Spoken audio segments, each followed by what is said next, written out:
Bro and sister, saya ajak jalan-jalan ke Kruger. Kruger ini merupakan salah satu retail terbesar di Amerika Serikat. Kantor cabangnya hampir 2.000 yang bertebaran di seluruh benua Amerika, termasuk Kanada dan juga Brasil dan Meksiko. Nah, Kruger ini memiliki karyawan hampir 500.000.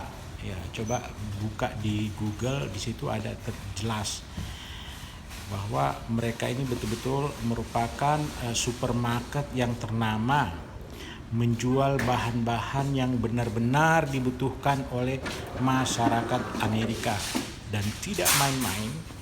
Mereka menjual barang-barang makanan yang berkualitas, yang betul-betul diawasi oleh Badan Keamanan Makanan Amerika. Indonesia berhasil memasukkan beberapa makanan yang ada di sini yang diimpor dari Indonesia, ya ini hasil pertanian. Saya pikir mungkin ini milik Bu Susi, mantan Menteri Perikanan. Saya sering beli di sini. Ya, ini ada banyak kue-kue yang betul-betul diawasi, harganya $5.99. Baik bro, sisa mereka jual ini keju $1. Ini makanan-makanan yang siap dimakan semuanya. Ini saya masuk di bagian makanan, ini roti-roti dan keju serta daging. Ini ya daging keju UNCIS. Nah, di sini harganya sebenarnya hampir sama di Indonesia, nggak jauh beda sih. Ini barang redus yang paling murah ini, sudah mau di-afker ini, kalau nggak laku sampai besok ya dibuang. Ini sayur-sayurnya segar-segar bro, ini didatangkan dari Brasil dan sebagian petani lokal.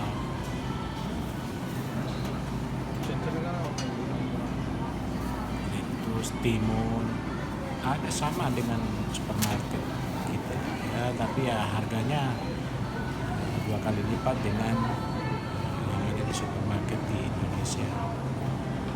Ini sayur-sayurnya segar-segar, semacam salad semua itu bro.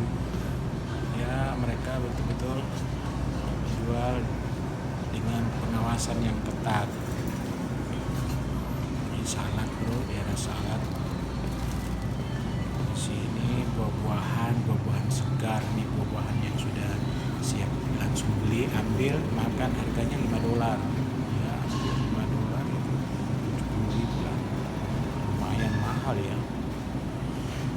Ini buah, nah di sini ini jus.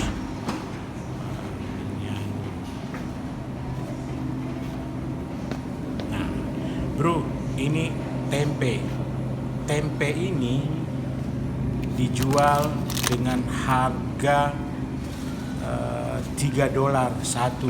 Nah kalau di Indonesia harganya sekitar paling 10.000. Mereka jual $3. Itu juga ada tahu, tofu. Ini tempe tuh habis tuh. Lagi diskon tempenya $2.89. Itu bro and sister. Nah, tempe ini mereka sudah mulai dikenal dan diproduksi oleh mereka sendiri di Amerika, karena mereka tersedia bahan baku bro and sister. Begitu bro and sis. Bro and sister, inilah tempe yang saya beli tadi, harganya $2.89.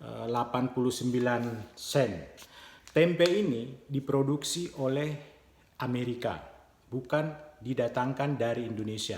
Nah, mereka jual di Kruger itu yang bertebaran di seluruh Amerika, dan dengan adanya Kruger yang menjual, maka tempe di Amerika ini sudah mulai terkenal. Di New York juga itu ada pengusaha orang Amerika bikin tempe, dan setahu saya di seluruh kota-kota besar di Amerika ada masyarakat Indonesia dan orang Amerika asli yang memproduksi tempe. Di kota Houston, Texas, negara bagian Amerika ini ada beberapa produksi tempe macam Wiwas Tempe, Andri Tempe. Itu sangat laku dan mulai digemari. Tidak menutup kemungkinan ke depan Amerika itu akan mengekspor tempenya ke negara kita di Indonesia. Karena kenapa? 260 juta masyarakat Indonesia itu suka makan tempe, dan mungkin sekitar 100 juta atau 150 juta itu makan konsumsi tempe. Indonesia, dari data yang saya tahu sejak berakhirnya Orde Baru, kita itu mendatangkan tempe dari Amerika itu rata-rata setiap tahun 2 juta ton. Sampai 2020 saya baca di berita bahwa sudah masuk ke Indonesia 1,5 juta ton sampai akhir Agustus kemarin. Nah, kalau Amerika tiba-tiba para pengusahanya bersatu menghentikan ekspor kedelai ke Indonesia, mereka produksi tempe dan impor, ya suka tidak suka kita harus bersiap soal itu, pasti itu.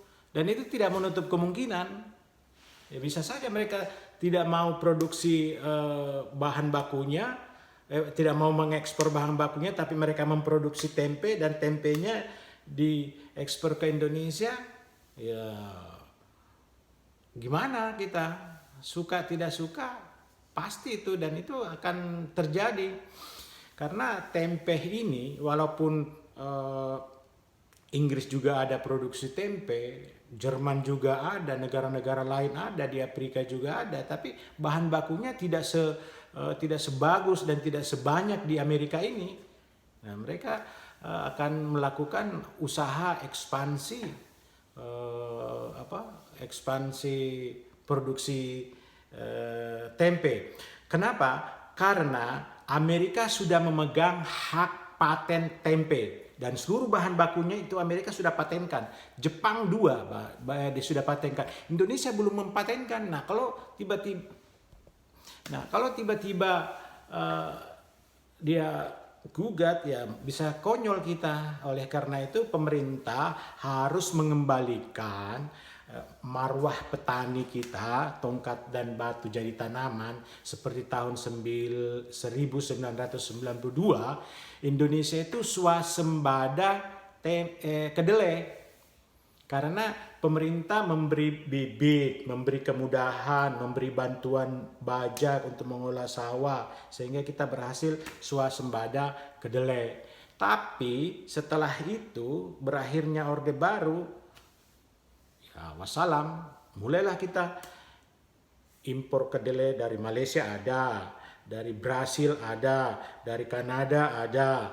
Nah, yang paling banyak ini mendatangkan kedelai dari Amerika. Nah, kita harus antisipasi jangan sampai Amerika menghentikan ekspor kedelainya, tapi membuat tempe langsung yang diekspor tempe dan tahu. Ya, semacam ini tidak menutup kemungkinan ini. Like life ini di Amerika, diproduksi di Amerika ini tempenya. Begitu bro and sister, semoga pemerintah kita bisa mengantisipasi, menjaga, membantu petani kita, memberi modal, memberi bibit, memberi penyuluhan, dan mengaktifkan seperti petani Orde Baru. Begitu bro, bye.